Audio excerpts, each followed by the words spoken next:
Tila naiipit ngayon si Arjo Ataide, ito nga ay matapos na ibulgar ng mag-asawang Curly at Sara Diskaya na di umano'y sangkot si Arjo at ang ama nito sa maanumalyang issue sa flood control project. Ayon sa balita, wala umanong alam ang may bahay ni Arjo na si Maine Mendoza sa di umano'y pangungurakot ng mga Ataide sa kaban ng bayan. Tila maging si Maine Mendoza nga daw ay nawalan na ng gana matapos malaman ang ginawa ng asawa. Narito panoorin ang video kung paano nagkabistuhan. May I call on Mrs. Sara Diskaya to please present and read before us your sworn statement. Sorry. Magandang umaga po sa mga kagalang-galang na senators at miyembro ng Blue Ribbon Committee, lalong-lalo na kay Senator Rodante Marcoleta, Chairman ng Blue Ribbon Committee. Ano to, joint statement ng namin mag-asawa. So I will read partial and then my husband will also read the other half of the sworn statement. So kami si Pacifico F. Diskaya II and Cesara Rowena Diskaya, mag-asawang nasa tamang edad, parehong Pilipino. Number one, noong 2003, kaming mag-asawa ay tinayun ang kumpanya na pinangalan namin St. Gerard Construction.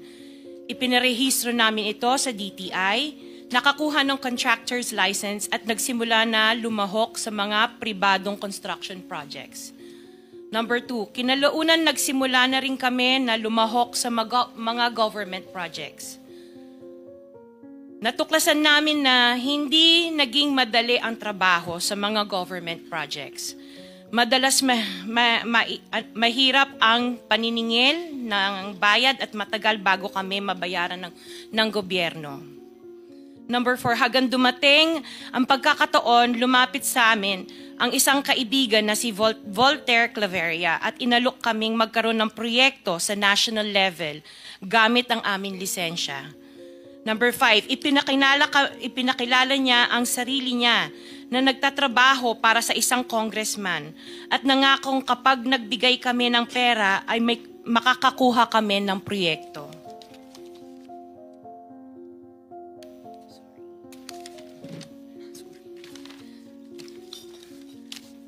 Number 6, dahil wala kaming alam sa kalakaran sa pambansang proyekto sa gobyerno, nagtiwala kami at ibinigay ang lahat ng ipon naming mag-asawa.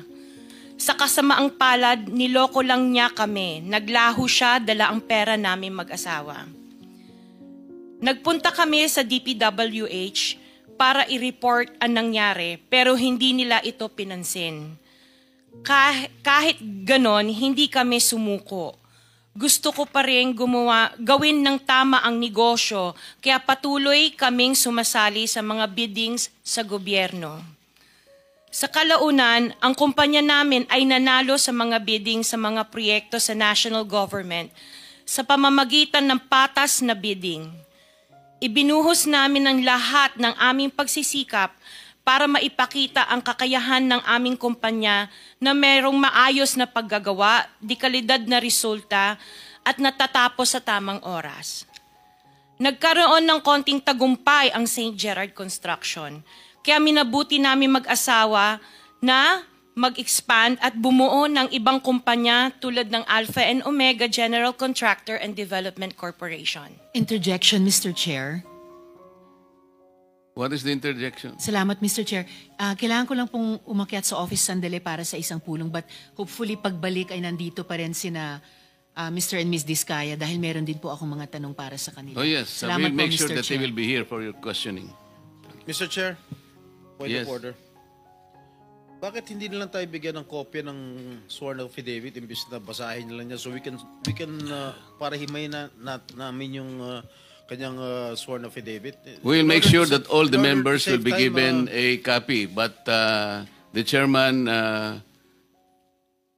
is asking them to read it before us for the record. In order to save time, Mr. President, because we we've been here since 9 o'clock. We already spent 2 hours, and not even one of the senators have asked questions addressed to the resource persons present. I beg the indulgence of the good senator, but it is for the record.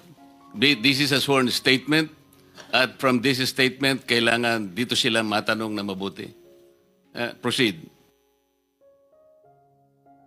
Pakibilisan nyo lang para makatipid tayo ng panahon.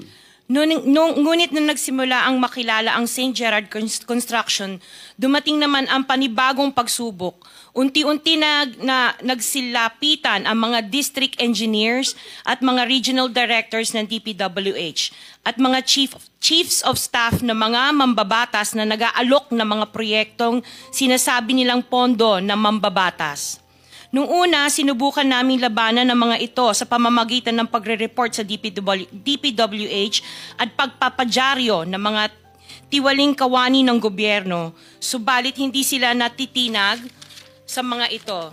Sabi nila dapat tanggapin namin ang realidad na dapat kaming magbayad sa mga pambabatas kung gusto po namin magpatuloy na magkaroon ng project sa gobyerno. Kung hindi, binabala nila na matatanggal na sa listahan ang kumpanya namin at hindi na makakakuha ng kahit anong proyekto.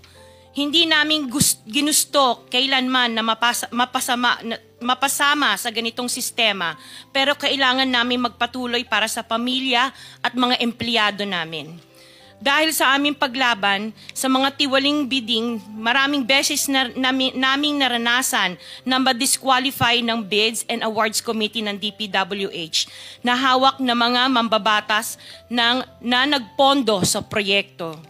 Dahil naiipit na ang aming negosyo, lumulubog na kami sa lumalaking utang ng kumpanya at peligro sa buhay ng aming pamilya. Napilitan kaming makisama sa kalakaran kahit labag sa aming kalooban. Magandang umaga po, Mr. Chair at kagalang-galang na senators at miyembro ng Blue Ribbon Committee, lalong-lalo po kay Senator Rodante Marcoleta. Diretso na. Number 15, sorry po. 16, paulit-ulit kaming ginamit ng mga nasa pwesto sa sistemang ito. Wala kaming magawa dahil kung hindi kami makikisama, gagawa nila ng problema ang project na na-award sa amin sa pamamagitan ng mutual termination o pagkakaroon ng right-of-way problem na parehong nagdudulot ng hindi matuloy ang implementasyon ng mga proyekto. Matapos naming manalo sa mga bidding, may mga opisyal mula sa DPWS ang lumalapit sa amin para humingi at kumuha ng bahagi niya sa halaga ng proyekto. Ang hinihingi nilang porsyento ay hindi bababa sa 10% at umaabot pa sa 25% na naging kondisyon upang hindi maipit ang implementasyon ng kontrata. Ito ay binibigay namin sa kanila ng cash. Ang bawat transaksyon ay may karampatang voucher at ledger na nagsasaad ng mga araw at kung kailan nila ito natanggap. Ilan sa kanila ay sina Terence Calatrava, former Undersecretary of Office of the Presidential Assistant of the Visayas of the Philippines, Kong Roman Romulo of Pasig City, Kong Jojo Ang of Uswag Ilonggo Party List, Congressman Patrick Michael Vargas of Quezon City, Kong Juan Carlos Arjo Aitaide of Quezon City, Nicanor Nicky Briones of Aga Party List, Congressman Marcelino Marcy Teodoro of Marikina, Congressman Florida Robes of San Jose del Monte, Bulacan, Congressman Leandro Jesus Madroño of Romblon, Congressman Benjamin Benji Agarao Jr., Congressman Florencio Gabriel Bem Noel of Anwaray Party List, Kong Leo de Ode Tariela of Occidental Mindoro, Congressman Reynan Arrogancia of Quezon Province, Kong Marvin Rillo of Quezon City, Kong Teodoro Haresco of Aklan, Kong Antonieta Yudela of Zamboanga, Sibugay, Kong Dean Asisio of Caloocan, Kong Marivico Pilar of Quezon City. 21. Mayroon ding mga kinatawa ng ilang politiko na nakikipagtakbo sa amin upang manghingi ng porsyento kapalit ng mga porsyento ng mga proyekto. Ang mga porsyentong ito ay 25% ay ipinipilit sa amin bilang karaniwang kalakaran na wala akong kakainang tanggihan. Ilan sa kanila ay sina Regional Director Eduardo Virgilio of DPWH Region 5, Director Ramon Ariola III of Unified Management UPMO, District Engineer Henry Alcantara, DPWH Bulacan First, Undersecretary Robert Bernardo, District Engineer Aristotle Ramos of DPWH Metro First, Pasig City, District Engineer Manny Bulusan of DPWH North, Manila Deo, District Engineer Edgardo C. Pingol of DPWH Bulacan Subdeo, District Engineer Michael Rosaria of DPWH Quezon Second Deo. Karamihan sa mga kawani ng DPWH na nabanggit sa itaas ay paulit-ulit na binabanggit ang delivery ng pera ay para sa kay Saldico na dapat at least 25%. Si Kong Marvin Rillo naman ay ilang beses na binabanggit ang pangalan ni Speaker Martin Romualdez bilang kanyang malapit na kaibigan. 25. Sa tuwing umiinom kami sa Wine Story, sa BGC at sa Shangri-La Mall, sinasabi pa ni Kong Rillo na lahat ng kanyang request para sa pondo ay galing pa mismo sa unprogrammed funds at insertion na inaaprubahan ni Speaker. Ang tao ni Marvin Rillo na si Bogs Magalong ang pumupunta sa amin para kunin ang pera sa aming opisina o sa Wine Story. Si Kong Jojo Ang naman, lagi ring binabanggit sa lahat ng project sa kanya ay papondo ni Speaker at ni Saldico. Mataas ang hinihingi sa project, dagdag pa niya, hindi naman lahat ng pera ay para sa kanya, kundi para kay Speaker at kay Saldico.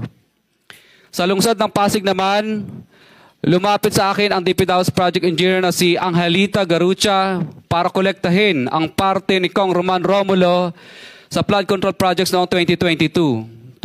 Number 28. Pagdating ng 2025, si District Engineer Aristotle Ramos ang sumunod na nagpakilala na bagman ni Kong Roman Romulo kung saan 30% ang kanyang hiningi ay para kay Kong Roman Romulo.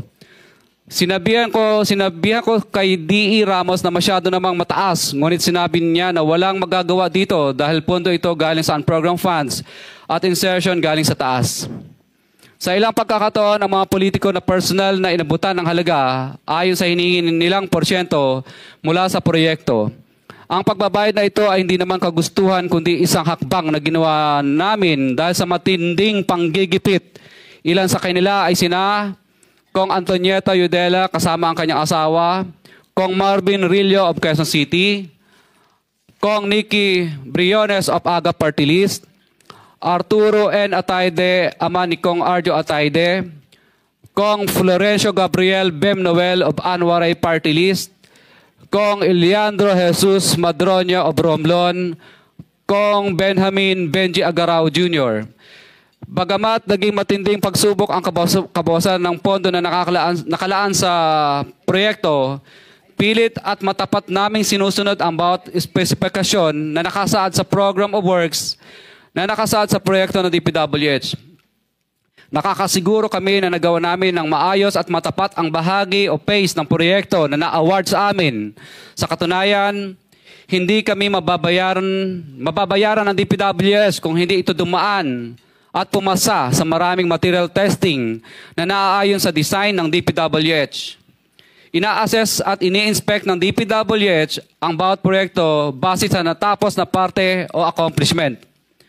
Napilitan kami na i-absorb ang kabawasan na ito na nagdudulot ng maliit na kita o pagkalugi sa ilang projects. Para makabawi, dinadamihan na lang namin ang partisipasyon sa mga projects. Taliwas sa mga lumalabas na may mga impormasyon sa publiko, hindi kailanman kami gumawa ng ghost projects. At masugid kami nag-i-inspect sa lahat ng aming mga natapos na projects.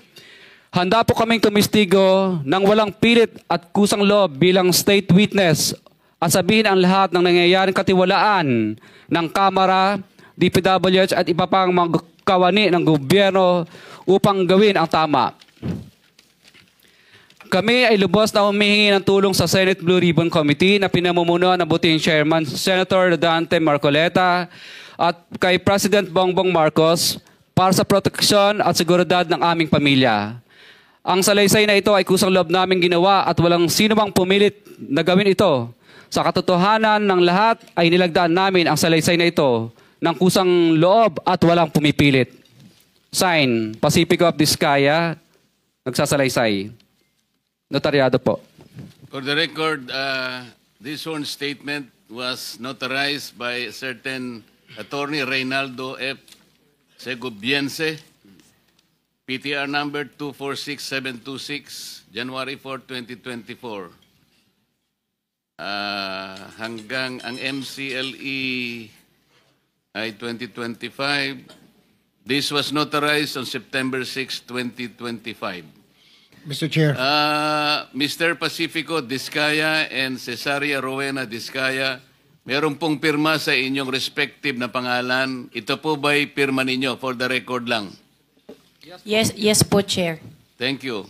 Mr. Chair, can we ask a copy? Every member of this committee. Yes, we will do that.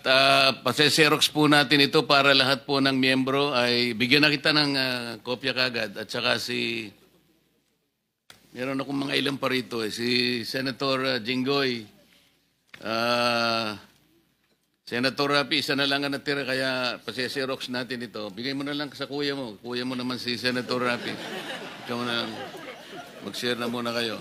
So, sino po ang gustong magtanong habang base po dito sa sinumpang salaysay na ito, sino po yung gustong magtanong sa kanilang dalawa? Mr. Chair. Senator Erwin.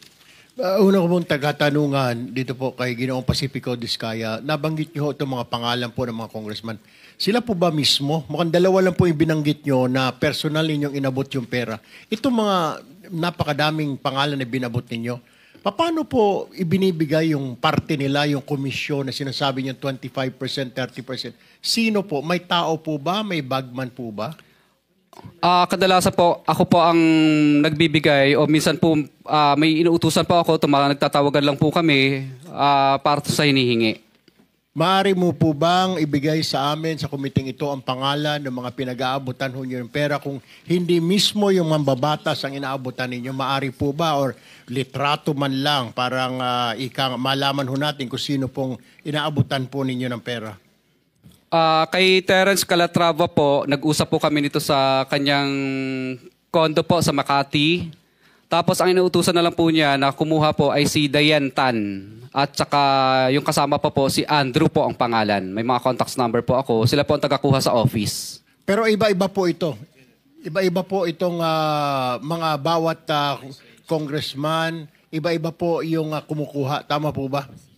Opo, makadalasan po parang mga COS nila or mga pinagkakatiwalaan nilang tagakuha lang po.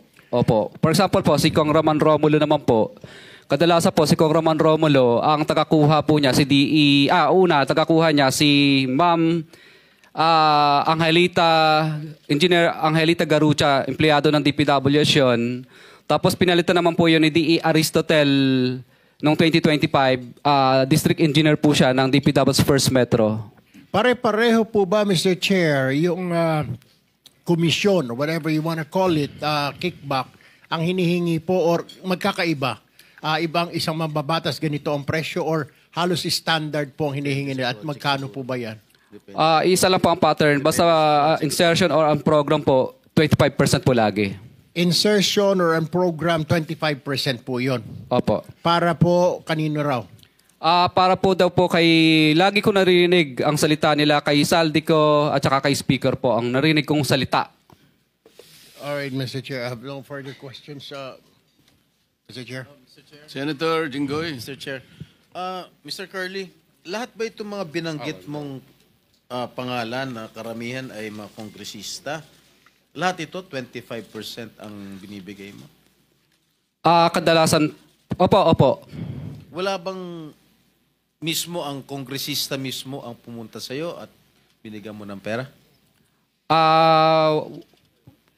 Kadalasan po, nag-uusap lang po, nag-uutos lang sa COS, pero kadalasan po, ang for example, si Kong Rillo, kadalasan po, binibigay ko po yun pag nagiinuman kami, o di kaya, yung tao po niyang si Bogs Magalong ang pumupunta. Pinipick up. Sino-sino pa dito sa mga nabanggit mo mga pangalan na kongresista na talagang sa kanya mo inabot sa for example po, kay Kong Madronya na lang. For example, mismong siya po ang pumunta sa office namin at syempre pagkatapos po noon, tao na lang po niya ang nagdala ng bagay, kotse at saka personal ko rin pong dinoposit yung ano. Sino yung congressman? Kung Madronya po. Madrona o Madrona. Eliandro Yung Madrona. sa Romblon? Romblon po. For example, okay. For example po, ito na lang, si Kong Marcelino Teodoro ng Marikina. Ang tagakuha naman po nito sa akin ay si Bell Construction. Kasi ang nangyari po nito, pina-mutual terminate po niya yung mga project na napanalunan ko. Dahil, hindi po ako nagbigay. Kaya ang nangyari po nito, napilitan na lang po akong magbigay para i-award ulit sa panibagong bidding. Pero na-mutual terminate na po yung project. So, ang nangyari po nito, mataas, siyempre, pero hindi 25%. 18% lang po. Pero po ba kayong resibo, Mr. Chair, na not resibo actually, na corresponding document na naibigay mo na itong komisyon ni ganito o wala? Wala po resibo kasi hindi naman po sila paperless, paper trail. No paper trail po lahat ng transaction pero meron po kaming voucher. Ang voucher po namin, ledger po pala. Ledger, based on ano bang sinabi ko sa ano? Dala mo yung ledger mo? Dala mo yung ledger? Hindi po. Binibigay mo? Hindi po. Ledger lang po yan sa office namin. Pero siyempre po, pag pinapirma po namin sila, hindi sila pipirma doon. Kumbaga, para matandaan lang po namin na nung panahon na to at araw na to, nagbigay kami ng ganitong halaga. For our, siyempre, para malaman po na, records lang po namin. Mr. Chair, I move that we subpoena that ledger, Mr. Chair, so that we'll have a copy here in the committee, Mr. Chair. Yes. Pwede mo bang ipadala sa amin kung ano man ang tawag ninyo, kung ledger, anything that will indicate the payment of the alleged commission to each and every member of Congress subject of your sworn statement? Ang dala ko lang po dito ay summary lang po ng mga ledgers. For example, Office of Presidential, ano bang ibig sabihin? OPAB, ibig sabihin Office of the President Areas Visayas, parang ganun yata ang ibig sabihin ng OPAB. If I may, Mr. Curly, yung record mo ba nagsimula anong taon? Actually, 2022 po lahat nag-start itong record po nito. What about before 2022? Wala ka record? Wala pong, hindi po kami nagre-record kasi sumasali lang po kami ng sumasali sa bidding at nagpapadyaryo. So, Mr. Chair, I move that we subpoena duces tecum all the documents or the ledgers that are in possession of Mr. Diskaya.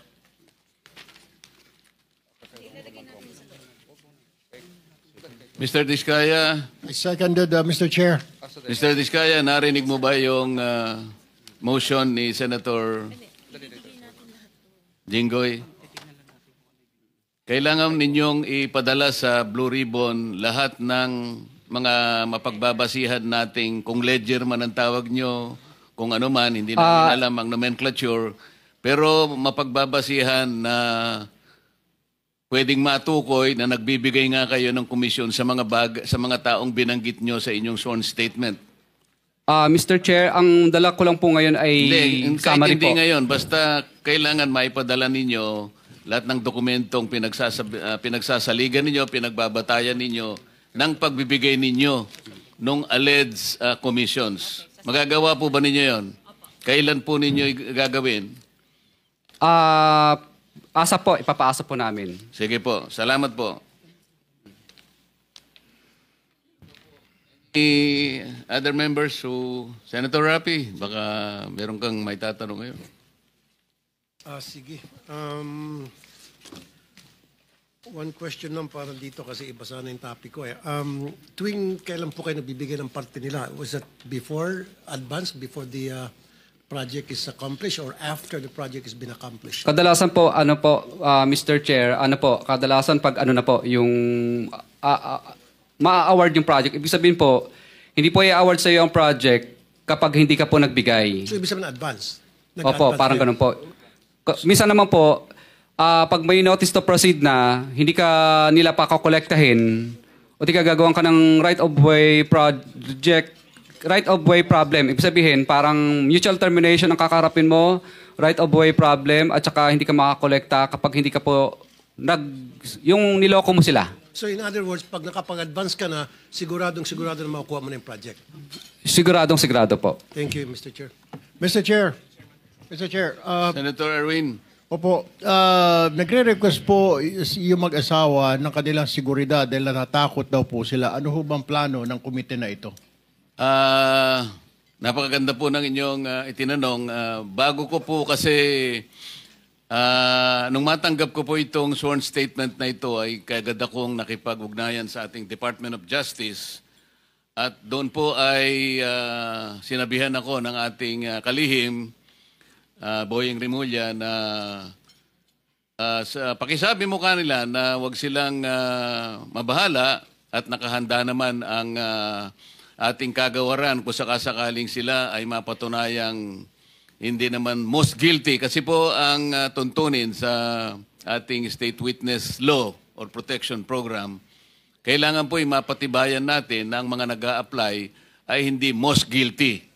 Ibig sabihin, guilty ka, ngunit hindi ikaw ang pinaka-guilty. Kasi kung kayo po yung talagang pinaka-guilty, hindi po kayo mag-qualify. Ngayon, ang sabi niya, you can tell them that you can, meron silang provisional immunity na hindi naman sila basta-basta uusigin na lang. Preparation na po ito sa pag-a-apply nila sa ating State Witness Program. Ganun po yung kanyang kasiguruhan na kanyang sinabi sa akin. Kaya yun po ang aking maitutugon sa inyo ngayon. Mr. Chair. Senator Bato and then Senator Sherwin. Thank you, Mr. Chair. Unang-una, I would like to thank the Diskaya couple for giving everything that they know to this committee. I just would like to advise the Diskaya couple, Mr. Chair, na kung meron mang bulletproof yung sasakyan ninyo na yung magaganda sasakyan, gamitin na ninyo. Sa dami na pagbaba sasakyan ninyo niya, ngayon dito, gamitin ninyo. Because I'm very much concerned sa iyong security dahil sa bibigat ng mga pinagsasabi nyo dito, hindi niyo alam, kahit na yung congressman na binanggit niyo, walang interes sa buhay nyo. Merong gustong sasakay, halimbawa mga taga-kaliwa o mga NPA dyan, para guguluhin itong Pilipinas, aambusin kayo, tapos ituro doon sa mga congressman, gulo na ang Pilipinas. Baka magiging Indonesia tayo nito. Kaya mag-ingat kayo. I advise you to take all the necessary precautionary measures as far as your safety is concerned. Ngayon, tanungin ko kayo, meron kayong sinabi na isang congressman o ilang congressman ba nagsabi na kaya ganito kalaki ang SOP na hiningi namin sa inyo, 25% to 30%. Dahil hindi lang sa congressman ito, hindi lang ito sa akin, kundi binibigyan namin si Congressman Saldico at saka si Speaker. Alam ba niyo kung ilang porsyento dito napupunta kay Speaker, ilang porsyento napupunta kay Saldico sa 25% na ito? Wala po. Dahil ang narinig ko lang po ay para lang po kay Saldico at kay Speaker. Yun lang po ang narinig ko, yung 25%. Pero wala na po akong idea sa iba. So, ma-presume natin by this committee, you want to make us believe that yung 25% na binigay mo doon sa congressman, lahat yun mapupunta kay Saldico at kay Speaker o mayroong naiwan sa kanya? Narinig ko lang po sa bibig po ng mga kausap ko na mga politikong personal ko pong nakausap. Kasi yan po ang lagi nilang pinagyayabang. Pag may lasing na po akong kausap na na politiko. Siguro mo ito dahil alam mo, Teka muna. this is not a laughing matter. Teka muna. This is not a laughing matter. Teka This muna is a kasi very- baka mamaya lasing yung kausap mo kaya niya nasabi yung 25%. Pag tinatawagan din po ako, lagi din pong pinagmamayabang na pinahihingi na po sa taas. Sa taas. Kahit hindi sila lasing, ganun ang Yes po, sinasabi. pinahihingi na po at pinakukuha na. At nagmamadali pa kami, halos magkandara pa kami kung saan namin kukunin at uutangin. At katunayan nga po, yung inuutangan na po namin ngayon ay yung bangko po ay sinara na po. Pero sinasabi nila, kaya ganito kataas, 25%, sabagat ibang bahagi nito ay napupunta kay ganito at saka kay ganito. Pero wala ka namang kakayahan para suriin mo kung talagang naibigay kay ganon at saka kay ganon yung party niya. Tama? Yes po, Your Basta, Honor. basta kinuha niya lang, kaya ganito kataas sapagkat ipinakikita niya sa iyo na hindi lang para sa kanya, sapagkat meron pa rin siyang bibigyan. Ganon ang Opo, hindi po. napagkakaintindi mo. Ang danilig ko po sa kanila ay sa 25 na yun, wala pa siya doon. Wala pa siya. So wala pa siya ron. Opo. Solid yun sa taas, hindi yun sa congressman, ha? Yun po ang 25 mga narinig ko sa taas. madalas. Yun lang po ang narinig ko madalas. Kung ano lang po ang narinig ko na 25, wala pa daw sila doon. Wala Ibig sila sabihin, doon. Opo. Kay speaker at kay Saldico lang yung 25? Yun po ang narinig ko lang. Ah, Imposible. Are you done, Senator? Meron ka bang pictures? Thank you, Mr. Chair. Thank you, thank you. Senator Sherwin. Hindi, one word. Meron ka bang litrato ng mga bagman nila? Pictures? Kadalasan po, CCTV? maingat po sila at ayaw nila. At syempre kami naman po ay ayaw po naming ma-intimidate naman po sila. Opo. Saka ayaw po nila. Kadalasan po, syempre ang pagtatag po, kadalasan sa office o di kaya sa hotel, kinukuha. Pero kaya mo silang i-identify kung sakasakalin dumating sa pagkakataon na yon. Yes po, Your Lahat Honor. ng kumukuha para sa kanila, allegedly, kaya mo silang kilalanin, i-identify, sapagkat kilala mo sila. Yes po, Your Honor.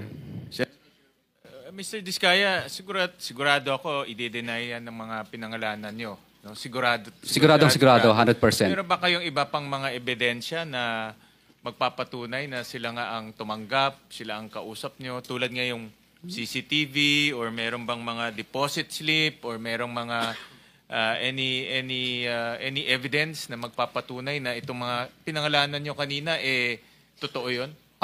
Ledger lang po at saka yung parang voucher po yun. Opo. Pero hindi nila pinirmahan yun. For our records lang po yun. At pangalawa po, ang talagang tunay na pinaka-ebidensya po ay talagang natuloy yung project. Kasi pag hindi ka po nagbigay, mutual terminated, o di kaya right of way problem ang kakaharapin mo, o di kaya mararanasan mo ang lahat ng hindi mo mararanasan tulad ng hindi ka makakolekta. Kasi protected po sila ng mga ano po. Pero ang congressman, wala naman silang kinalaman sa implementation ng project. Post-enactment yun eh. So hindi nila pwedeng sabihin may right of way problem ka, meron kang pwede nila i-terminate yung bidding. Ang pwede lang mag-terminate ng bidding ay yung district engineer. Pag tinanggal po nila si district engineer o di ka sa regional director, mamimili na lang po yung director at saka DE. Patanggal ka o sumunod ka sa pinagagawa ko? Ang congressman, hindi naman niya pwedeng pakialaman yung implementation ng project. Regional lang at district engineer. Opo, tama po. Tama. So paano niya papakancel yung project ninyo kung hindi niya kontrolado yung implementation? Ano po, tatawagan lang niya yung DE tsaka RD para singilin po. So ibig sabihin nitong mga politiko, may control dito sa RD at DE. Siguro, 100% po. 100% yun. At sa pagkaalam mo, itong DE at RD na may control sila, meron ring kinukuha dito sa mga proyektong nabanggit mo, itong mga proyekto, itong mga politikong nabanggit mo. Itong DE at RD. Ano po, I invoke my rights po. Kasi po, sinabi mo na yung mga politiko, sabihin mo na lahat. Hindi po, I invoke my rights po kasi syempre natatakot din po kami sa aming kaligtasan, wala pa po kaming protection. At saka po, I invoke my rights kasi po sa tag doon yung session na ang tag sa session na executive session ko lang po siguro kung pwede yun. gusto niyo kwento ko sa Mag-request ka inyo. na lang ng executive session. Opo, sa mga ganyang klase po ng bagay. So Opo. yun ang tama kasi sinabi mo na lahat, bakit i-invoke mo pa Kasi yun? ang nilista ko lang po dito, Mr. Chair, is yung 25% lang Kung po. magte-tell all ka, lubusin mo na. Diba? Andiyan na tayo eh. This connection, I think, Mr. Diskaya, Mr. Chairman, just to finish lang, Mr. Chairman. Hindi, kailangan ko lang masabi ito. sige. Kasi sa Republic Act 6981, Section 4, ito yung batas natin, may kinalaman sa paghingi mo ng proteksyon na maaaring makatulong sa inyo. Sinasabi yung ganito, witness in legislative investigations. In case of legislative investigations na nangyayari nga po ngayon, in aid of legislation, a witness with his express consent may be admitted into the program upon the recommendation of the Legislative Committee where his testimony is needed. when in its judgment there is pressing necessity therefore, provided that such recommendation is approved by the President of the Senate. So kung gusto mo na mangailangan ka ng protection, ang committee ito sa pamagitan ng ang aming kakayahan, irerekomenda natin sa Presidente ng Senado at kapag ka ito'y kanyang pinirmahan, ay magkakaroon ka ng protection na nilalaman ng batas na ito. So pumapayag ka? Yes po, Mr. Chair. Proceed. Mr. Chairman, may I move to also subpoena the district engineers and regional engineers in connection with the politicos that were mentioned earlier? Dahil alam naman ho natin na mambabatas ho, bawal makialam sa implementation ng project. That's post-enactment, which is unconstitutional. Pero parang lumalabas ho sa kwento ni Mr. Diskaya, may control. Tama po ba? Can you confirm that? May control yung politiko doon sa implementation ng project? Yes po, Your Honor. Which is unconstitutional, Mr. Chairman. So maganda marinig na ho natin diretso sa district engineer at sa mga regional engineers itong ginagawa nilang collusion. Parang may collusion eh. Merong sindikato na between the politico and the district engineer and regional engineer. At the same time, Mr. Chairman, there was a request for executive session. May I also suggest to pursue that executive session without prejudice to informing the public on that information if we find that the public needs to know that information. Kasi ako naniniwala, Mr. Diskaya, sinabi nyo na lahat eh. Tuloy na natin to in the name of the truth. Diba? In the name of justice. In the name of fighting corruption. Kasi kung itatago natin to, wala ho talagang pupuntahan to. But we will allow you, with the permission of the chairman, may executive session without prejudice. Kung ma-determine namin na kailangan malaman ng publiko, then dapat ulitin natin dito. Upon may advice po ng lawyer ko, sige daw po. Ano yung sige? Ano yung sige? Sige po. Ang tanong niya... No. Pwede po sabihin ngayon dito. Ang tanong ni Senator Gatchalian kung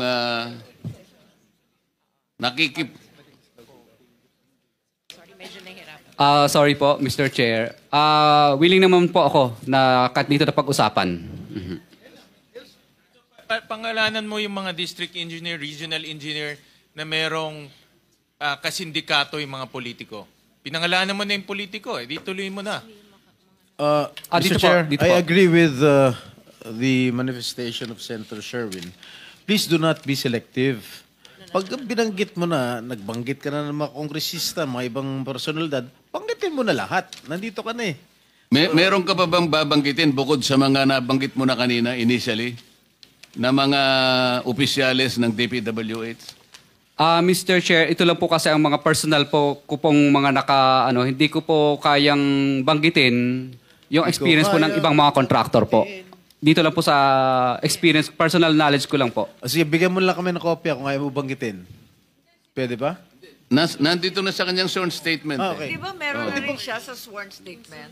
Nabanggit na yung iba. Yung Sworn mga statement. ibang personalities. Yung mga ibang personalities. Hindi mo ba kaya banggitin? Nandito lang po sa loob ng aking sworn statement po lahat. Dito lang yun eh. District Yung mga pangalan. engineer, Nandito rin po. dito na rin, district engineer, regional engineer, yung mga nagsasabuatan para ipiting ka at, I guess, lutuin na rin yung project. Ito po, pwede ko pong kung sino po yung mga congressman, sino po ang mga district engineer na nakakasakop doon sa lugar ng congressman po na yun na hindi na isulat dito, pwede ko pong pangalanan. Sandali lang. May binanggit ka kanina rito sa paragraph 22. Halimbawa, si Regional Director Eduarte Virgilio ng DPWH Region 5. Nandito ba siya? Wala po. Ayun, nandito pala eh. Andyan pa. Pagkatapos nabanggit mo rin si District Engineer Henry Alcantara, DPWH Bulacan East at Bulacan First District Engineering Office. Nandyan po ba? Nandito din po. O yan. Senator Gatchalian, nandun yung dalawang opisyales ng DPWH na binanggit niya sa paragraph 22 ng kanyang sworn statement. Paupoy na kaagad dito. Paupoy na kaagad.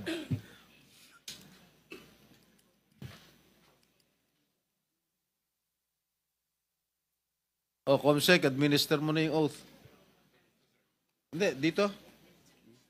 Dito sa bago.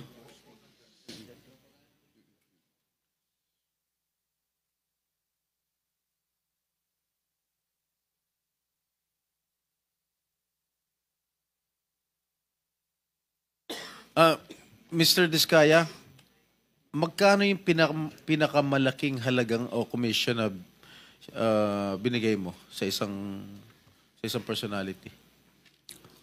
Kadalasan po, for example, pangalanan natin si D.E. Henry na lang muna. Hindi, si R.D. na lang muna. Hindi, si D.E. Henry ng Bulacan First. Henry what?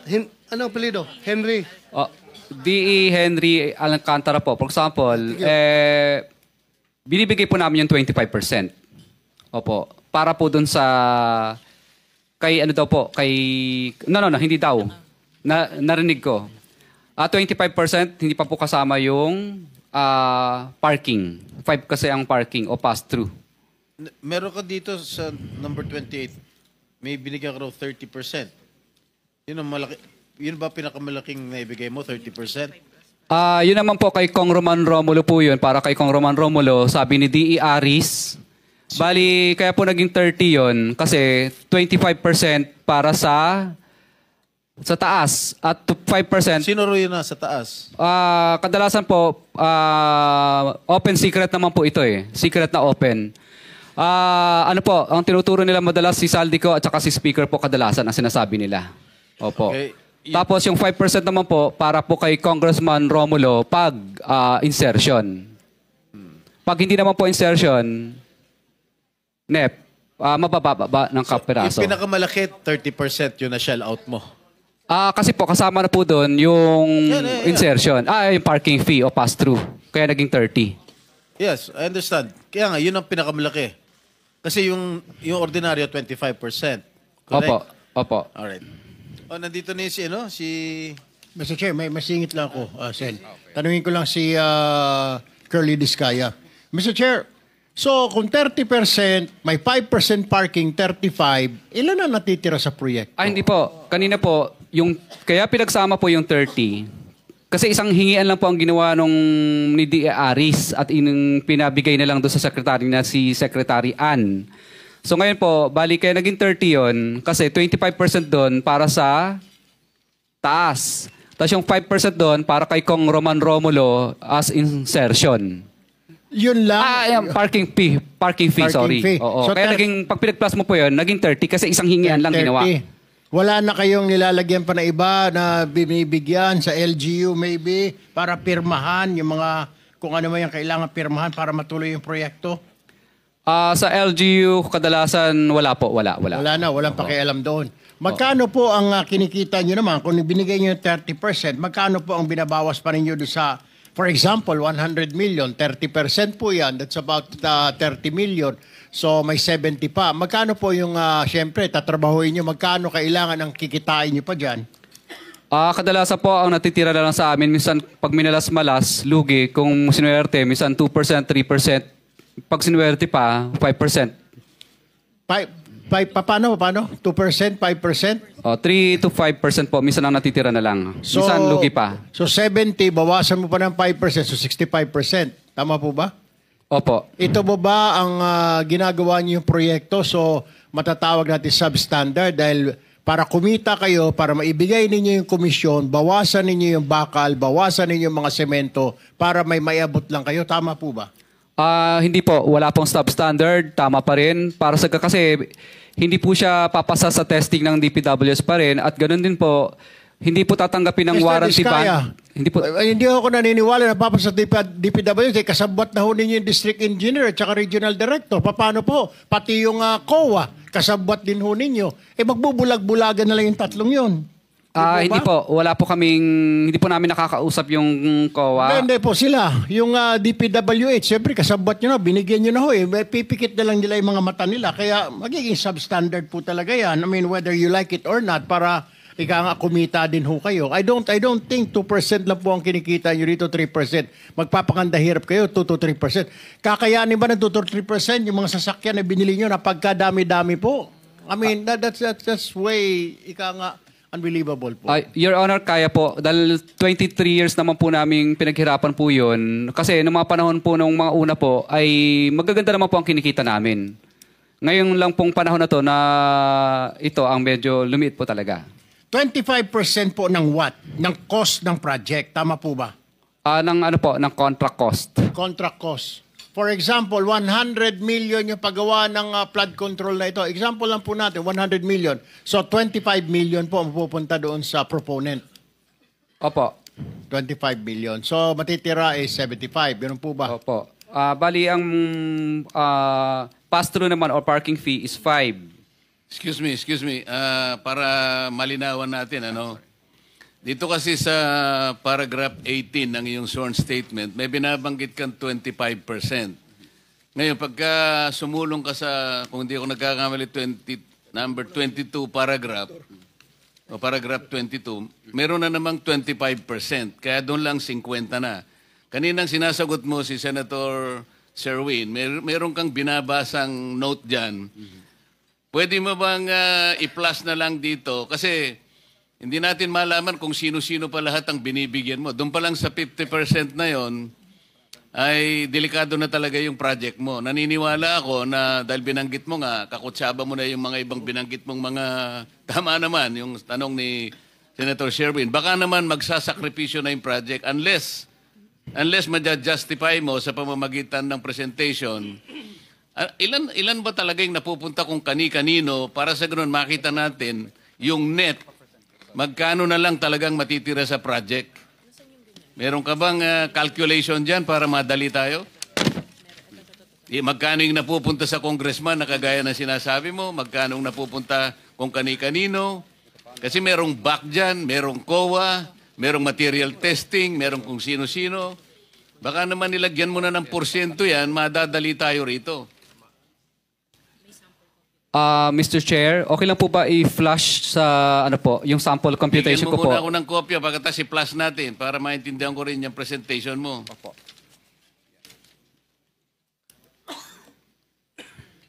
Yung staff, pakitulungan si Mr. Diskaya para ma-flash natin sa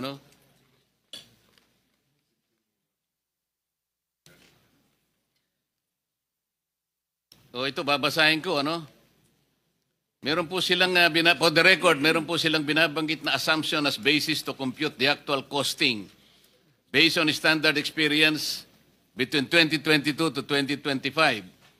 ABC, 75 million. Ang winning bid po ay 72 million. 43% po ang SOP. 43% ng winning bid. Broken down into the following. Ito po allegation nila, Speaker Romualdez Saldico, 25%. Congressional pass-through fee, 5%. Buyout fee ng BAC, 6%. DPWH, DENRD, 7%. Yun po yung 43%. Sa mga tweed, yun ang natitira. Aalisin nyo pa yung tax na 7%. Broken down into income tax 2% at withholding value added 5%. So ang project cost po sa kanilang approximation is between 35 to 38%. Ito na lang ang natitira. Sa makatwid po kung 100 million ang project, Senator Sherwin, ang natitira is between 35 million to 38 million talaga magsasuffer ang project. Ang net profit po nila sa calculation is between 12 to 15%. Ang tanong po kanina, Mr. Diskaya, because this is very important, kung ang cost na lamang po ng project is between 35 to 38%, hindi po ba talaga magsasuffer ang project? Ang importante rito ay katulad nito, flood control. Buhay po ang sinesave, kaya po inaayos natin, sinisinop natin ang ating mga river basins. Ngunit kung ang project, ang panggastos ng project ay matitira na lang 35 to 38%. Paano nyo magagaranti na magagawa po natin ang project sang-ayon doon sa pagkakadrawing ng DPWH? Mr. Chair, sagutin ko lang po ng detail by detail. Opo. Kadalasan po, Mr. Chair, may warranty bond po kasi yung aming project. At pangalawa po, pag nag-collapse po ito dahil dinaya po namin, mas malulugi pa po kami. Sa napakaliit na natira sa amin na minsan 5%, 3% na nga lang, magko-collapse pa. Kaya ang ginagawa po namin, Mr. Chair, ginagawa po namin ng tama ayon sa plano, ayon sa specs, ayon sa program, ayon sa design. Ang ginagawa po namin ay mga suppliers po, kasi maganda naman po ang pagkakaprograma nila ng presyo. So, for example po, yung sheet piles po dyan, Mr. Chair, na nakalagay, sa budget po ng program of works, 14,256,000,000. Pero sa actual po, kaya po naming mabili sa market ng volume ng 6,652,000 lang kasi maramihan. Okay. Yung concrete naman po, Teka muna, sheet pile ang sinasabi mo. ito po, mga components po ito ng flood control. Rito, maganda yung presyo, kaya makakabili ka ng mas mura. Yes po, Hindi kaya kagaya ng binabanggit ng gobernador ng Mindoro Oriental, 12 meters ang kailangan na ibaon mo sa lupa. Ang problema, yung 12 meters, kinatay, ginawan 3 meters. Baka naman ganun ang project mo. Hindi ko po kayang sagutin, Mr. Chair, yung gawa po ng iba. Hindi, ikaw ang tinatanong ko. Na-example ko lang yung Mindoro. Baka ganun ang gagawin mo, may mali talaga. Hindi po, Mr. Chair. Kami na lang po ang nag-a-absorb ng maliit na kita. Ibig po sabihin, Mr. Chair, kesa wala kaming project, walang trabaho yung mga tauhan at empleyado namin, minabuti lang po namin na kumita na lang ng kahit na barya-barya lang, dinala lang po namin sa mas maraming uri ng project. Thank you, Mr. Chair. Pwede makasingit po. Senator Rapi. Kasi sa pagsasalita niya, para bang siya pang naapi rito. Para magkaroon ng kita yung kanyang mga empleyado, magtsatsaga lang sa maliit na kita. Kanina nabanggit mo, lahat ng project ninyo ay okay on the level kasi ina-assist ng DPWH after you accomplish that project. Tama? Opo. Ano nangyari dito sa UP Manila Rizal Hall? UP Manila po? Yeah, huwag ka na magmaang-maangan. Flood control po yan, Mr. Chair. No. UP Manila Rizal Hall. Yung hall na sa UP na kayo ang nabigyan ng proyekto para ayusin. Yung building na yun. St. Timothy Construction Corporation. Contractors, Pacifico and Sara Discaya. 30 million noong 2018 ang pinondo para dyan. Hanggang ngayon, di pa matapos-tapos. 2018, ano na ngayon? Mr. Chair, yung ganyan po kasing mga, may mga suspension po yan. May time suspension. Paki-explain. For 7 years, 30 million pinondo rito sa UP Manila, hindi mo patapos-tapos. Sabi mo, lahat ng proyekto ninyo on the level, di ba? In-inspect ng DPWH. Siguro you're referring to Constructors Performance Evaluation System. Yan ba yan? Okay. So dumaan kayo sa CPES. So kung dumaan kayo sa CPES, bakit itong 2018 na project nyo sa UP Manila hanggang ngayon, yung Rizal Hall hindi pa tapos-tapos na binadgetan ng 30 million. So mga estudyante, hindi nagagamit yun. So tumatambi na sa labas. Mr. Chair, yung DPWs po sana ang makakasagot niyan. No, ikaw makakasagot ito. Proyekto mo to eh. Hindi naman sa DPWH binigyan 30 million. Sa iyo binigyan 30 million. O bakit may itulak sa DPWH? May mga time suspension po yan, extension. Then explain to us because this has been for 7 years. And you cannot explain? That's 30 million people's money that was funded for that project. And yet, it hasn't been accomplished as of yet. Don't tell me, hindi mo alam to. Eskwelahan to, iho. Hindi to basta-basta mga building, eskwelahan to. Mga estudyante ang pinag-uusapan natin. Your Honor, may Rizal mga Hall. kompleto po sa mga dokumento. I-present po namin yung mga dokumento po next. No. It hasn't been accomplished. May mga kausap kami doon sa eskwelahan. Baka mamaya papuntahin ko dito yung professor. Baka Yung professor po doon, hindi po nila kami binibigyan ng Hindi ka binibigyan ng professor ng ano? Hindi po nila ina-approve pa po yun na makapagtrabaho. Well, then bakit mo tinanggap yung 30 million since 2018, hindi kayo ina-approvehan ng professor? Siyempre, yung professor papayag yun. Kapakanan ng eskwelahan yun, kapakanan ng mga estudyante nila yun. Ba't di kayo papayagan ng professor na magtrabaho doon? That's stupidity. Paliwanag mo nga kung its bakit best. meron suspension. Yun ang tinatanong eh. Bakit may suspension? Ano ba nangyari? Yun ang ipaliwanag mo. Hindi po approve sa kanila yung design base sa DPWS po kasi DPWS po talaga ang nagbibigay sa amin ng instruction kung itutuloy o hindi. Kasi ang magkausap po, yung consultant po ng eskwelahan at Hindi, ng ang DPWH tinatanong po. ni Senator Rapi, binayaran ka na eh. Binayaran ka na ba? Yes. Ah, hindi. Bayad na. Kasi ganito yan, Mr. Diskaya, bago kayo gagawa ng proyekto, bago ba aproban yung proyekto, gagawa kayo ng feasibility study, right? And then yung feasibility study na yun, ipapakita nyo doon sa kung sino man yung nag-request ng eskwelahan na para sa proyektong yon. So, ba't di ka aprobahan ng eskwelahan? Ba't di ka pagtatrabahuin kung pinakita nyo sa kanila yung plano nung building na gagawin nyo? Mr. Pinakita nyo o hindi yung plano? Siyempre, bago nyo gagawin yon, kasama yung mga taga-DPWH, kung kailangan, tatawagin yung eskwelahan, at papakita nyo, pipresenta nyo, ito po yung plano na gagawin namin. Ito yung structure. Ito yung... Government project kasi ito eh, dahil UP Manila. Sino ang gumawa ng project? Sino ang gumawa ng plano? Ang gumawa po ng plano, sumusunod lang po kami kung ano po ang Sino nga? design. Sino DPWH po.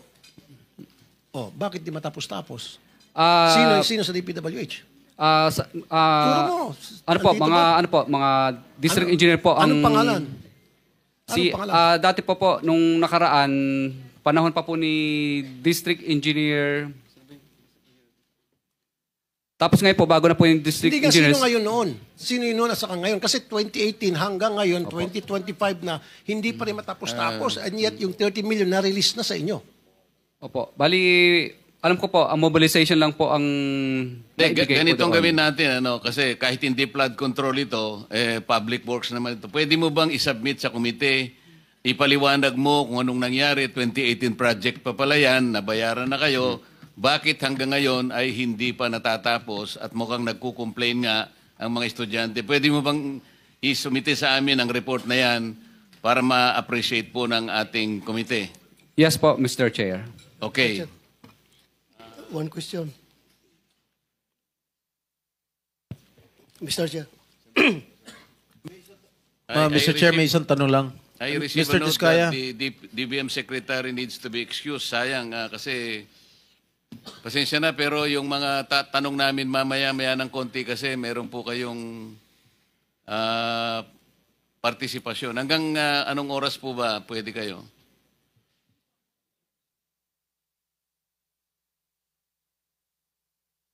O sige, anyway, you wanted to be excused now, Madam Secretary. Mr. Chair, one question lang kay Mr. Diskaya. Teka muna, you want to be excused now? Kung pwede. Kahit hanggang alauna po. Hanggang alauna. Okay. Thank you. Senator Estrada. Mr. Diskaya, sa dami-dami mong binanggit na pangalan na kongresista, isa lang tanong ko, Senador, meron ba? Your Honor, wala po. Sigurado ka? Safe ka na. Sigurado po. I resent that statement, Mr. Chair. I resent that statement. Safe ka na. Okay. Diba? Safe na. Mr. Chair, I move that you strike of the record that your Alam mo statement. naman, biro lang naman yun eh. Wala yun. Mr. Chair. So, Senator Bato.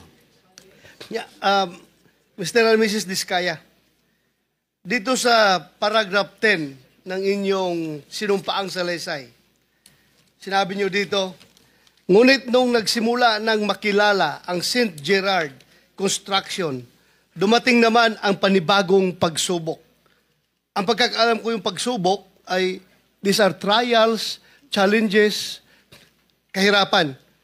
Pero dumating ang panibagong pagsubok. Unti-unting nagsilapitan ang mga district engineers at mga regional directors ng DPWH at mga chiefs of staff ng mga mambabatas na nag-alok ng mga proyektong sinasabi nilang pundo ng mga mambabatas. I don't think pagsubok ito. Kung ako ay kontraktor, grasya ito. Grasya, hindi ito pagsubok. Grasya. But that's beside the point. Ang gusto ko lang ma-establish dito ay, totoo ba talaga na sila ang pumupunta sa iyo para mag-alok o ikaw pumupunta sa kanila humingi ng project? Mr. Chair, ano po, kadalasan, Which is which? kadalasan po pag lumalabang kami sa bidding, Oh. lagi po kami talo, disqualified. At kadalasan po, tinatakot pa kami na mabablacklist kami dahil nakatatlong disqualification kung talo ka, magsumikap ka, makakuha ka ng project, pupunta ka sa kanila.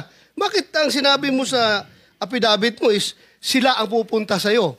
Kadalasan po, qualified po kasi ang license namin. Kaya nilalabanan namin. So, kaya misa po, kami na po ang nilalapitan dahil kadalasan po, nilalabanan nga po namin yung mga projects nila. So, Okay, thank you. pinararating nila na Teo, andito yung regional director ng DPWH ng Region 5.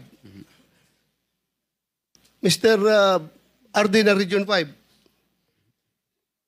Ikaw ba'y isa sa mga regional directors ng DPWH na pupunta kay Diskaya para mag-alok ng proyekto? Wait. This is in connection with the earlier question of Senator Sherwin na parang ang nangyayari, bawal na nga, unconstitutional na nakikialam yung kung sino-sino pagkatapos na mailagay na sa NEP, ay binanggit mo yung pangalan na dalawa, Regional Director Eduardo Virgilio at Assistant District Engineer Henry Alcantara. So kailangang malinawan po ito kung sino ang nakikialam sa pag-execute po ng project pagkatapos ito ay mailagay na po sa batas. Continue. RD of DPWH sa Region 5. Mr. Chair, can we... Yes, sir. Can you answer the question? Yes, sir. Good afternoon po, Mr. Chair. I would like to say that I do not know exactly the exact address or location of the office address of St. Gerald. I never went to that office. And I categorically say that those allegations mentioned by Mr. Diskaya, I did not receive those percentage. So that's all, sir. But I know Be that... sure, ha? You are under... Yes. Nakapag-out ka na ba? Yes. Hindi pa? Tapos na, sir. Tapos na. So, dinay mo na tumatanggap ka ng SOP from the Diskayas? Yes. Sa mga project na doon? I denied that, sir. I denied that. And for my memory, I awarded to him last year one project. And that's a road project. And for current year, I think I awarded him one flood control project. That's all, sir. Flood control? Yes, sir. Okay. Si Alcantara? Before that, you want to reply to the statement of the regional director? Kasi nasa paragraph 22, binanggit mo ang kanyang pangalan, unang-una siya. Ang mga porsyentong ito, 25% ay ipinipilit sa amin bilang karaniwang kalakaran nila na wala akong kakayahang tanggihan. Binanggit mo si Regional Director Eduarte Virgilio ng DPWH Region 4 o Region 6. Tinatanggi niya. What do you say? Mr. Chair, katunayan nga, nung makalawang araw, bago po yung humihingi ako ng tulong sa kanya kasi na-freeze ng bangko ang mga account namin kahit wala pang court order ng AMLAC, sabi ko na baka pwede pong makautang at makahingi ng tulong. So ngayon po, ang nangyari po nito, mukhang naramdaman niya na magsasalita na ako kaya sinauli po niya yung 25% plus parking fee, kulang pa nga. Kailan nangyari ito? Nung makalawa lang po, yung engineer, yung driver po niya ang nagsauli. No, 3 days ago. Tapos yung pangalawa na sumunod, yung parking fee naman ang isinauli. Mr. Chair. Totoo ba, Mr. Chair? Pasagutin natin si RD kung totoo. Ano, sinauli mo?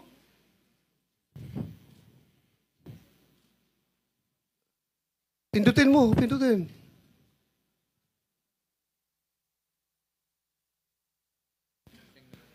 Sagutin mo kung totoo ba na sinauli mo yung 25% na SOP na binigay sa'yo. No, I did not return any money to him. So it's your word against their word? Yes, sir. Sigurado ka? Yes, sir. Kapag mapatunayan namin ito, we can cite you in contempt. Yes, sir. Ha?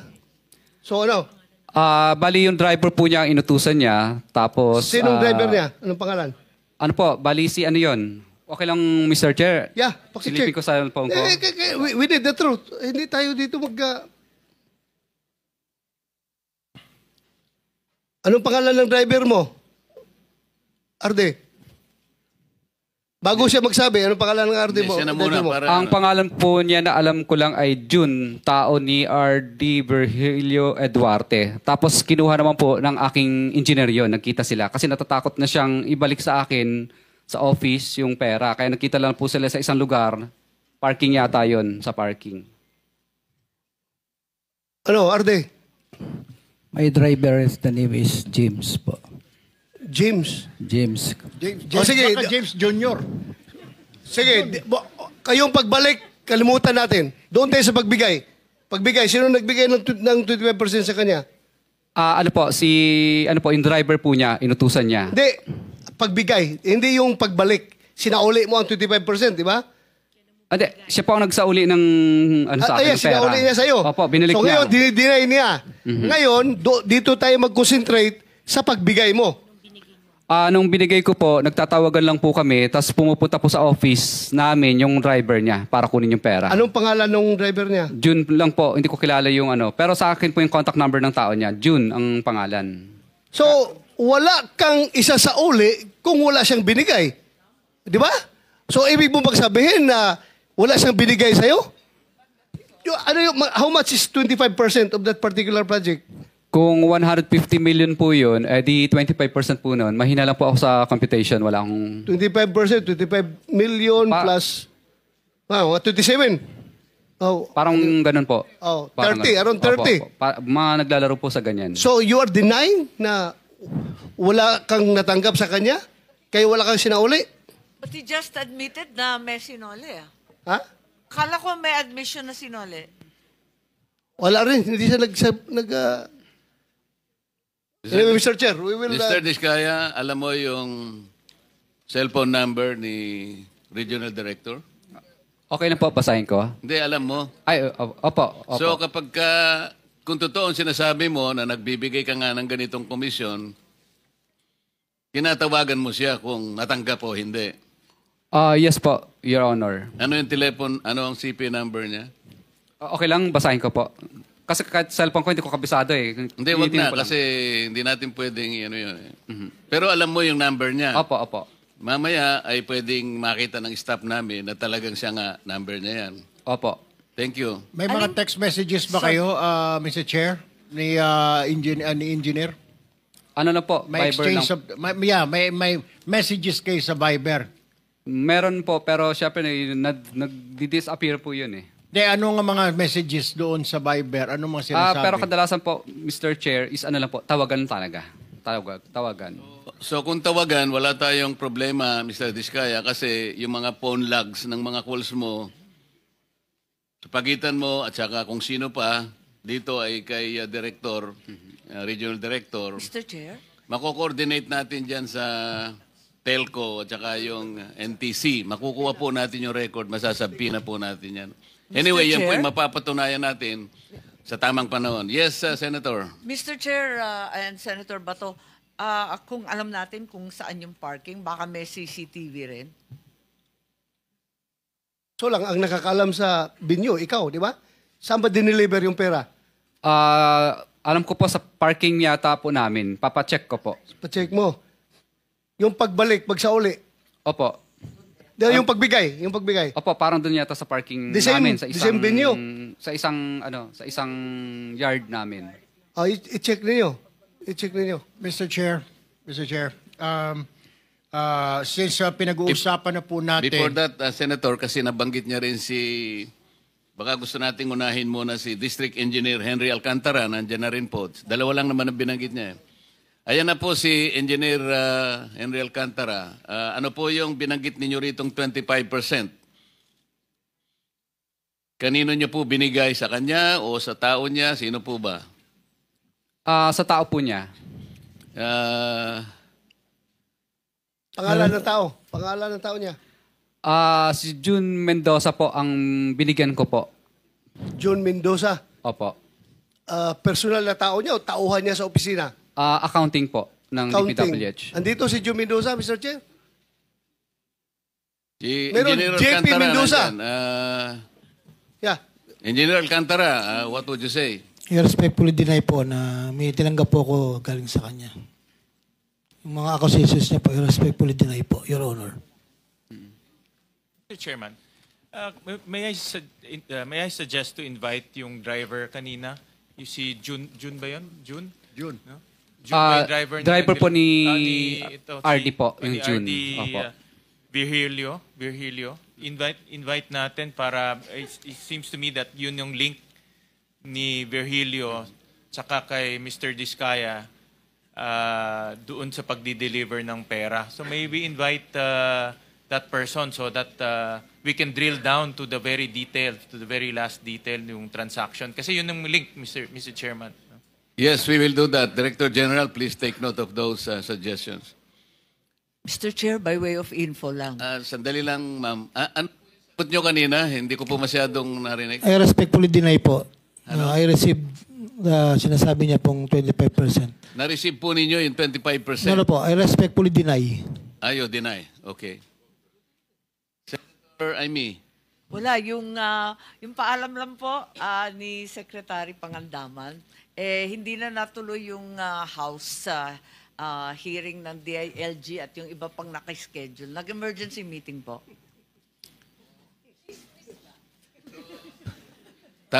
Tama ba yung chismis? So, pwede ka nang... Pwede kang mag-stay na.